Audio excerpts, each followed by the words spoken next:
जड़ो कंजो पीर न आदर खोड़ मगर दस्तगीर आया मुझे पीर जड़ो कंजो पीर न आदर खोड़ मगर दस्तगीर न आया पीर जड़ो कंजो पीर आदर खोड़ मगर दस्तगीर आया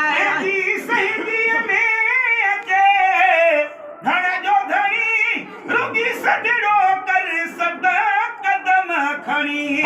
जी शादीअ में अचे धन जो धनी रुगी सजड़ो कर सदा कदम खणी जी सजड़ीअ में अचे धन जो धनी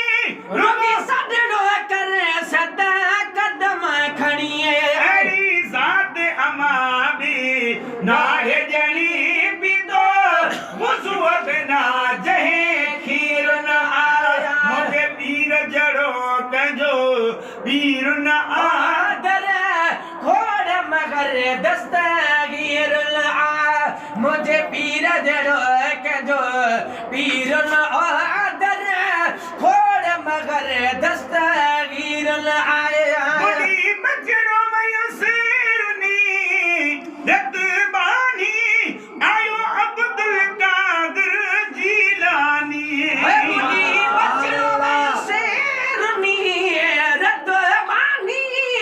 आयो अब्दुल कादिर जीलानी बुढ़ी बचड़ो मयूसिरनी रतबानी आयो अब्दुल कादिर जीलानी बुढ़ी बचड़ो मयूसिरनी रतबानी आयो अब्दुल कादिर जीलानी जब मर्द महबूबे सुबहानी छा अज भी हो अक्सीर न देखो मर्द महबूबे सुबहानी छा अज भी हो अक्सीर न मुझे पीर जड़ो कंजो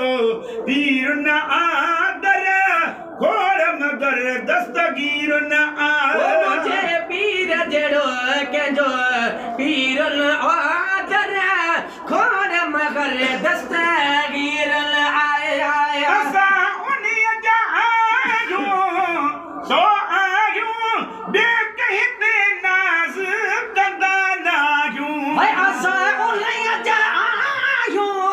सो आयूं बेकहिते नाज़ कंदा नायूं असा उन्हीं जा आयूं सो आयूं बेकहिते नाज़ कंदा नायूं असा उन्हीं जा आयूं सो आयूं बेकहिते नाज़ कंदा नायूं दर था झुकन तूं असां चाहियूं जंहिंखे फैज़ न आसो फ़कीर न आ दर था झुकल तूं असां चाहियूं जंहिंखे फैज़ आसो फ़कीर आए मुझे पीर जड़ो कंजो पीर न आदर खोड़ मगर दस्तगीर न मुझे पीर जड़ो कंजो पीर आदर खोड़ मगर दस्तगीर आए जब उम्र गुजारी गुलामी में सुने मुर्शिद वारी सलामी में जब उम्र गुजारी गुलामी में सुने मुर्शिद वारी सलामी में साथ सलामत सामी में कंदो तंग मुन करो ऐं नकीर न आ साथ सलामत सामी में कंदो तंग मुन कर ऐं नकीर आए मुझे पीर जड़ो कंजो पीर न आदर खोड़ मगर दस्तगीर न मुझे पीर जड़ो कंजो पीर आदर खोड़ मगर दस्तगीर आए सब मलाइका सलाम अथस ही गुलाम नबी बि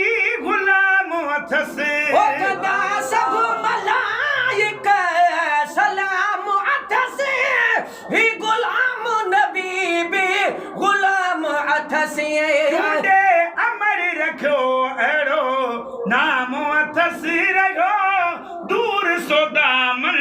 गिर न आ झूठे अमर रखो अड़ो नाम अथसि रहो दूर सो दामन गिर न ओ आ महबूब मिठे जे प्यारन जी असां ॻोल्हे लधे आ पाक गलीअ महबूब मिठे जे प्यारन जी असां गोल लधी आ पाक गली ओ जिशे मन ते रखिए असां चुमदा हूं अबू बकर उमर उस